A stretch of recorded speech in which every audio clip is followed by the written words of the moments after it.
1755 সালে Danish Asian company Kolkata থেকে 25 kilometre উত্তরে বাংলার হুগলি নদীর তীরে একটি ট্রেডিং কলোনি বা লজ স্থাপন করে। সেখানে মূলত সিল্ক এবং সুতোর ব্যবসা হতো। সেই ট্রেডিং কলোনি পরবর্তীকালে ফ্রেডরিকনগর এবং বর্তমানে শহর শ্রীরামপুর। আজ আমরা রয়েছি এই শহরেরই একটি ঐতিহ্যবাহী খাদ্য প্রতিষ্ঠান দ্য ডেনমার্ক ট্যাভার্নে।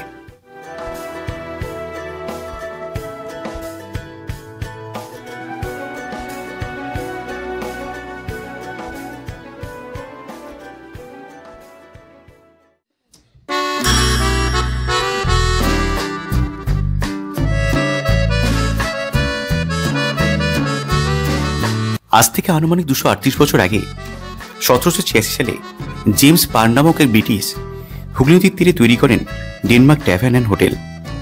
এখানে ট্যাভার্ন শব্দের অর্থ হলো যেখানে ওয়াইন পাওয়া যায়।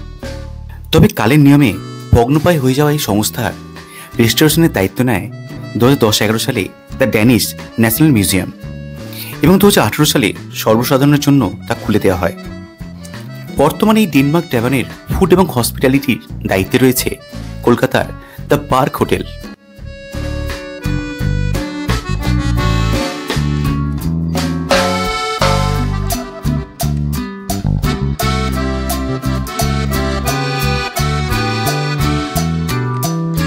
এখানে থাকবার জন্য গঙ্গা ফেসিং কিছু সুইটসের ব্যবস্থাও আছে।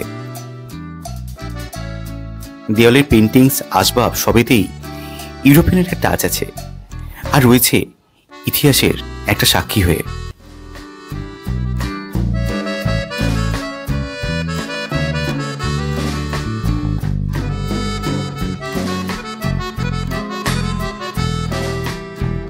একতলে অবস্থিত এই অংশ থেকে সামনের গঙ্গার একটা উন্মুক্ত ভিউ পাওয়া যায়। তাছাড়া এখানে আপনারা বসেও সময় কাটাতে পারেন।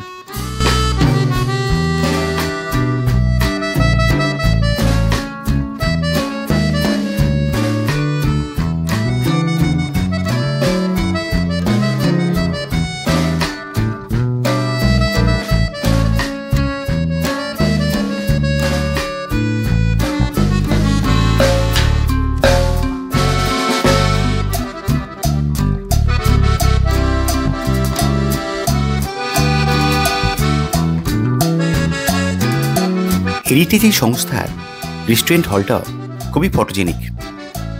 এখানে নর্থ ইন্ডিয়ান, বেঙ্গলি, চাইনিজ খাবারের প্রচুর অপশান আছে। তবে আমরা ট্রাই করেছিলাম এখানকার কিছু ট্র্যাডিশনাল কন্টিনেন্টাল ডিশ, যেমন এই গোল্ডেন ফ্রাইড প্রন। 8 পিস মুচমুচে চিংড়ির এই ডিশ এখানে এলে অবশ্যই একটু ট্রাই করা উচিত। তারপর আমরা নিয়েছিলাম গ্রিল ফিশ। যদিও মাছটা ভেটকি কিনা আমার সন্দেহ ছিল, তবে টেস্ট ভালো ছিল।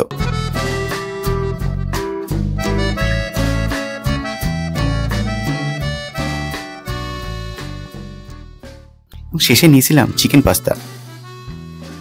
প্রতিটা খাবারেরই টেস্ট এবং কোয়ান্টিটি ঠিকঠাকই ছিল এবং খাবারের দাম, অ্যাম্বিয়েন্স এবং ক্যাটাগরি ওয়াইজ একদমই ঠিক ছিল।